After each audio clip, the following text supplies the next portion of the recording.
Hi everyone, I'm Siobhan and thank you so much for tuning in to the next video, which today is going to be about Chaturanga. So Chaturanga, when you translate it from Sanskrit, means four-limbed staff pose. And the full expression of this posture is that you literally have your two hands and your 2 feet on the floor and everything else is lifted.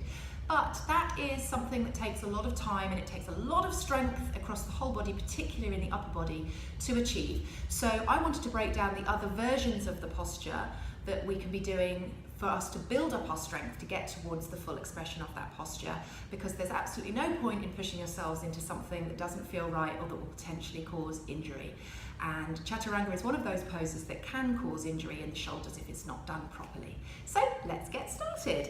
So first of all, we're going to come onto our mat, onto our hands and knees, and we're just going to try and set ourselves up into our downward facing dog. So hands are spread nice and wide, shoulder width apart, tuck the toes underneath you and then drift forwards to your plank. Remembering here that in plank pose we always looked forward, not down, and tuck the tail, lift the knees and the quads so that you're nice and strong in your plank pose. Option 1 for Chaturanga is to lower the knees here. This is a really wise thing to do as we're starting to practice Chaturanga. Chaturanga, as I said, is very challenging on the upper body. So by lowering the knees, it does still give you a work, but it gives you the opportunity to take your time through the upper body by having our pressure on our knees. So look forwards again, even with the knees on the floor. And then I want you to imagine that you're squeezing your elbows in towards your rib cage as you slowly lower your body to the floor. So the gauge of what that should look like is, if I come straight to the video, you'll see that as I bend my elbows, they're not flaring out towards the side. So we're avoiding elbows coming outwards and we're trying to squeeze everything inwards as we take that Chaturanga posture. The reason for that is that we're protecting our shoulders. The second we try and open our elbows, what happens is our shoulders will want to come forwards. And this is not a happy place for our shoulders where we're bearing all of our weight through them. So by bringing the elbows in, the shoulders can roll down and open, that external rotation of the shoulder blade, and it's going to avoid injury. So that's what we're trying to get to. It's that sensation of squeezing everything inwards through the shoulders. Kind of like we're just bringing everything in rather than letting everything flail out. So let's try it one more time. From our plank pose, looking forwards, lower knees, squeeze the elbows into the ribs and come all the way flat to the floor.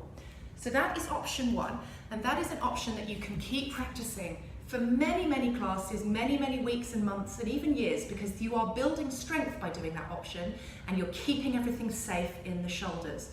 If over time you start to feel like you're definitely gaining a lot of strength, you feel like you're able to hold the shoulders outwards, there is a little test that we can do in order to see whether we're building enough strength to take the full expression of Chaturanga. And that is for us to take 2 yoga blocks. And if you don't have yoga blocks, you don't have to use these. You can use a stack of books or magazines.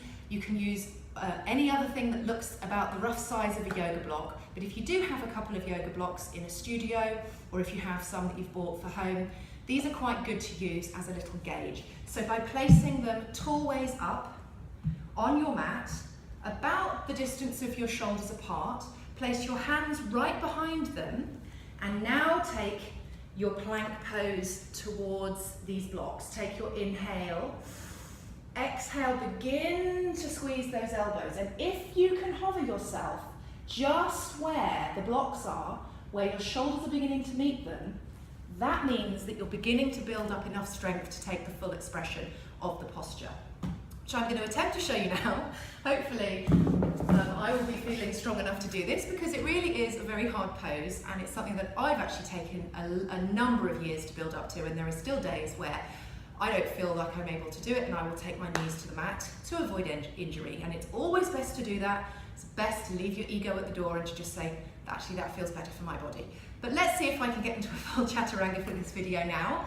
So I'm going to arrive through my plank, taking a big inhale, looking forwards.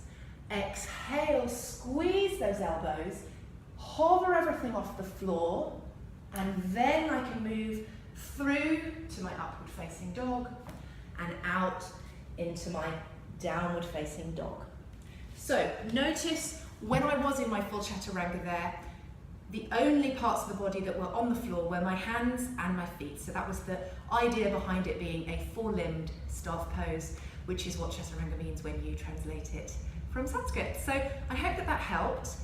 Do let me know how you're getting on with it, and do take your time with chaturanga. It took me, I would say, 4 years of practicing properly, because I was practicing it not properly for a very, very long time. It took me a long time of practicing it correctly with the correct opening of the shoulders and squeezing the elbows in, leaving my knees on the floor before I was able to slowly build up, and I've still got a ways to go with it for sure. So I hope that that helps everybody.